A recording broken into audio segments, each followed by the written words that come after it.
This video is called State of Play and Where Do We Go From Here? So, this is where we're at. I had a call with Detective Taylor yesterday after basically outing him as stalking me on the YouTube channel, or at least lurking while other people stalked. And he admits to that. He also tells me that, like, I have an arraignment. And he gives me the date of the 16th, which is 1 week away. Now, I am very far away from Florida for my own safety. But obviously, if I have an arraignment, which is an official court proceeding, I need to travel to Florida. It's an incredible hardship to do so with my health and financial situation. So this is the problem. Previously, this detective told me that I had a charge filed against me for a crime, okay? And I couldn't verify it. And then, like, it just evaporated. And I came to find out through a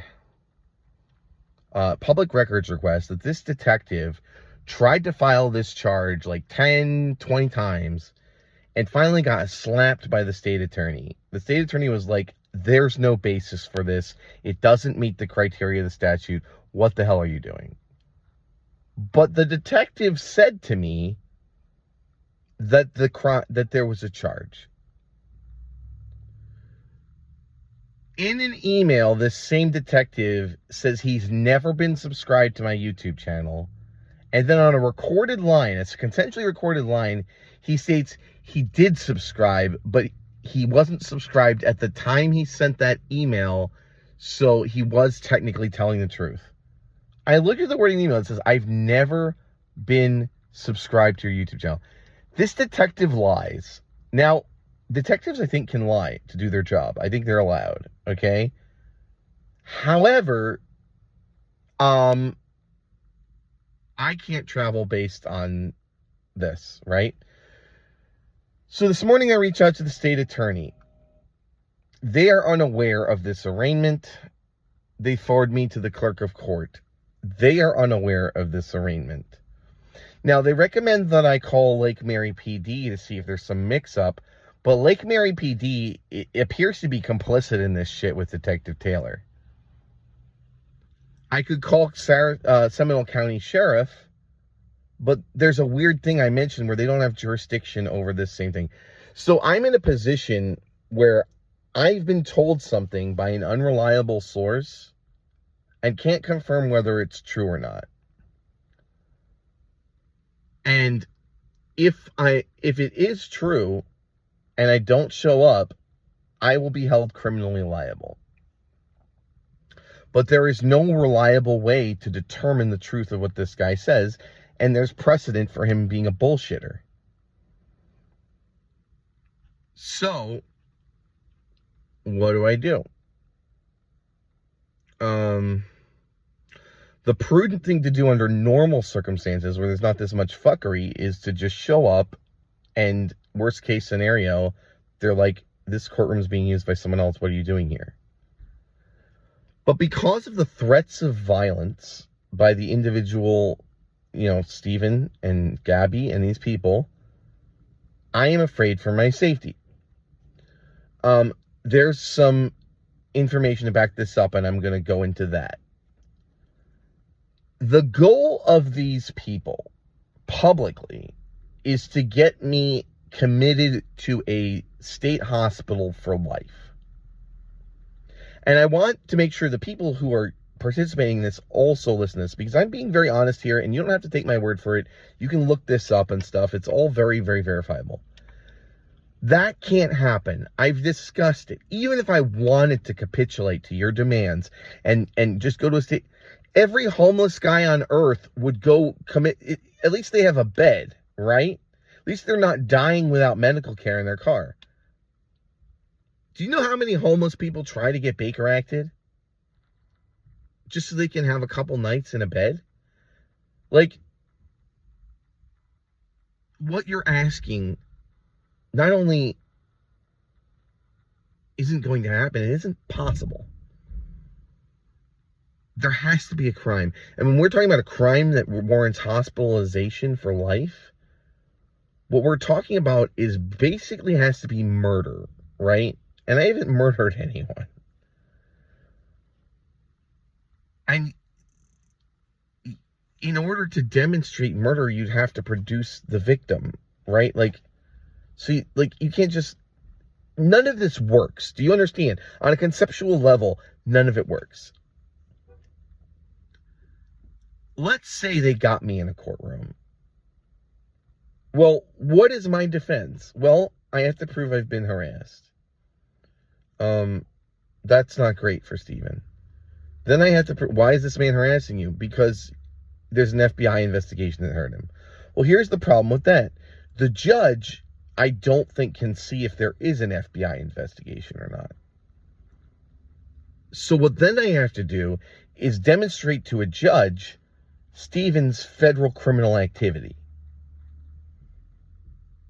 And so what this does is take a situation where Steven is under federal investigation and will eventually end up most likely being convicted, but he still has a chance that he'll get off. Because here's the thing, being in the mob is not a crime. And I know this because of the FBI agents I talked to. They have like different ways that they can go about getting mob guys convicted, but it's never for being in the mob. It's for like other things. They have a playbook, right? And that's what they're doing. But like, what that means is that it takes a long time. So that means that Steven could have a couple more years or more to operate, right?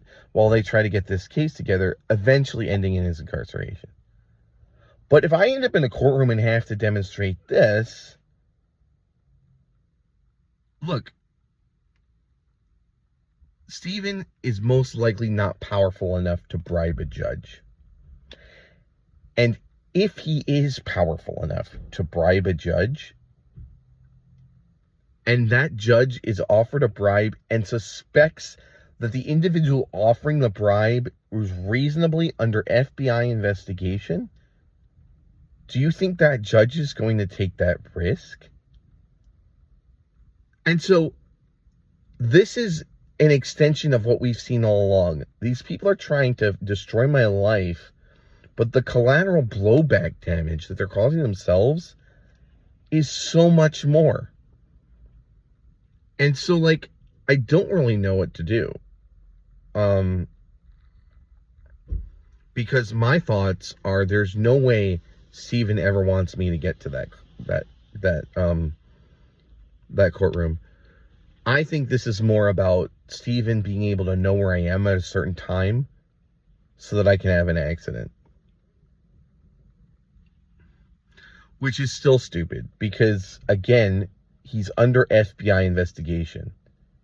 And this is so well publicized and so well documented with this YouTube channel and other things that if I die, it will immediately be suspected to be foul play. I don't know what you guys are thinking. And it's to the point where I'm so fed up with this that I would just give in to whatever you wanted to make all this stop. But what you want is not existing in the realm of reality. Because there are no free rides. You don't get to have a hospital residency for life because you're mentally ill. This country doesn't take care of its mentally ill. What they do is get a fucking job like everybody else. So I did till his daughter destroyed it. So, like, I don't know. I don't know what to do.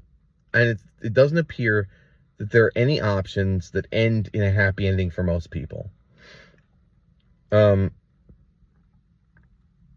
so I'm going to do what I can to verify this arraignment even exists. That's the first step. Because Detective Taylor's words, and I'm going to post our recording in a little bit so that the FBI can see it. he states that they attempted to serve me a month ago. And we are 1 week away from the alleged court date, and there's no record of it.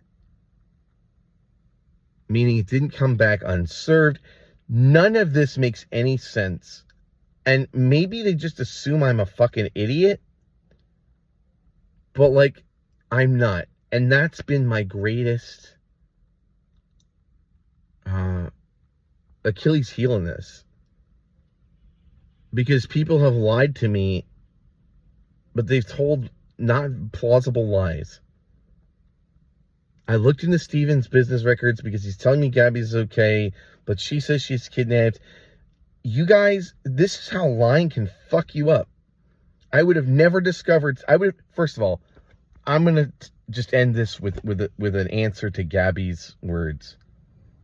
You should have listened to my dad. Gabby, I never should have heard from your dad. I never should have had to reach out to your dad. We are both adults, and before you started in this, had you spoken to my dad? No. We are adults, and our families are not that part of our life, right? I don't need to talk to your dad. But I did because of the situation you created. So that's my answer. You should have listened to my dad? No. I should have never heard from your dad. So we'll see how this plays out. Like, it's very, very stupid. And I'm not taking Detective Taylor's word for it, because he has a habit of lying. And he's been caught in many lies. And the problem with Detective Taylor, as you can see with it, clearly I've caught him on a 12-year-old account that is clearly his, subscribing to my channel, and I say, is this you? And he says no, essentially. I've never been subscribed to your YouTube channel. Only after he's caught, like with no deniability at all, does he say, well, this is why I did it. So there's no chance these people... It's not the normal situation where you're like, you're going to get caught. You're like, look, I got to come clean. Here's what's going on. They literally will not admit to it until you prove it. And then it's just in the context of trying to justify why it was okay anyway. And that's just cop stuff. I get it. But like, yeah. Like, the consequence of habitually lying is that you're no longer believable. So let's see what happens.